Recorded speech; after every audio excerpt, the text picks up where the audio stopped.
Actually লেগে যাচ্ছে কিন্তু 15 তারিখে শিবরাত্রিটা বিকেল থেকে। ফলে কি হচ্ছে, ধরো শিবরাত্রি তো সবাই রাত্রিবেলায় জল দেয়, রাত্রিবেলায় মধ্যরাতে মানে 4টে প্রহরে আমাদের জল দিতে বলা হয় মহাশিবরাত্রিতে। সেখানে 15 তারিখ রাত্রিবেলাতেই জল ঢালার যে নিয়ম সেগুলো চালু, রিচুয়ালস চালু হয়ে যাচ্ছে। 16 তারিখ বিকেল পর্যন্ত থাকছে, এবং যেহেতু শিব চতুর্দশী তারপরে অমাবস্যা লাগছে, তার মানে আমরা 15, 16, 17 পাচ্ছি কিন্তু 3টে দিন। জেনারেলি তুমি দেখো যে কোনো আমরা যখন ভালো কোনো সময়, ভালো কোনো যোগে কোনো গ্রহদোষ খণ্ডন করি, সে দিনটা পার্টিকুলার একটা দিনের জন্য পাই। যেমন আমি বললাম একদম আগামীকালই রয়েছে আমাদের মৌনী অমাবস্যা, কিন্তু এই শিব চতুর্দশী এবং তারপরের অমাবস্যা, এই দুটোর মধ্যে একটা গুরুত্বপূর্ণ এফেক্ট হচ্ছে, শিব চতুর্দশী অনেকগুলো গ্রহদোষ খণ্ডন করা হয়, এবং সব থেকে একটা ইম্পর্টেন্ট জায়গা যেটা অফস্ক্রিন আমাদের কথা হচ্ছিল সেটা হচ্ছে অমাবস্যা নিয়ে, তুমি এই গ্রহণ নিয়ে তুমি বলছিলে যে সূর্যগ্রহণ রয়েছে। কিন্তু সূর্যগ্রহণ মানে হচ্ছে একেবারেই এই 2026-এর প্রথম সূর্যগ্রহণ, এর একটা এফেক্ট কিন্তু আমরা সকলেই পাবো, কারণ আমরা এর আগে বলেছি যে এই বছরটা কিন্তু আমাদের সূর্যের বছর, এবং সূর্যের বছর, সূর্যের গ্রহণ এফেক্ট কিন্তু আসবে।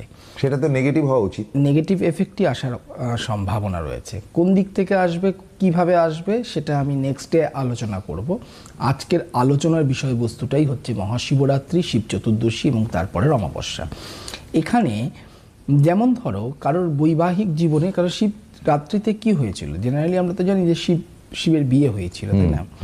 তো এবারে বৈবাহিক জীবনে যাদের সমস্যা, যাদের বিয়ে হচ্ছে না, যাদের মাঙ্গলিক দোষ রয়েছে, যাদের বিয়ে হয়ে যাওয়ার পর বিবাহ বিচ্ছেদের কোনো মামলা চলছে কিন্তু কোনো রকমভাবে নিষ্পত্তি পাচ্ছেন না, বা যারা বিবাহ রিলেটেড মানে কোয়ালিটি রয়েছে, কোয়ালিফিকেশান রয়েছে, কোনো কারণে ম্যাচিওর করা যাচ্ছে না, সঙ্গে বাস্তুর কোনো সমস্যা, আপনার বাস্তুর সমস্যার জন্য কিন্তু ম্যারিড লাইফ ডিস্টার্ব হতে পারে, সাংসারিক জীবন সমস্যা আসতে পারে, সাংসারিক জীবনে মেডিকেলি কোনো ফল্ট নেই, তৎসত্ত্বেও সন্তান না আসার একটা সম্ভাবনা বাস্তুর কারণে ঘটতে পারে।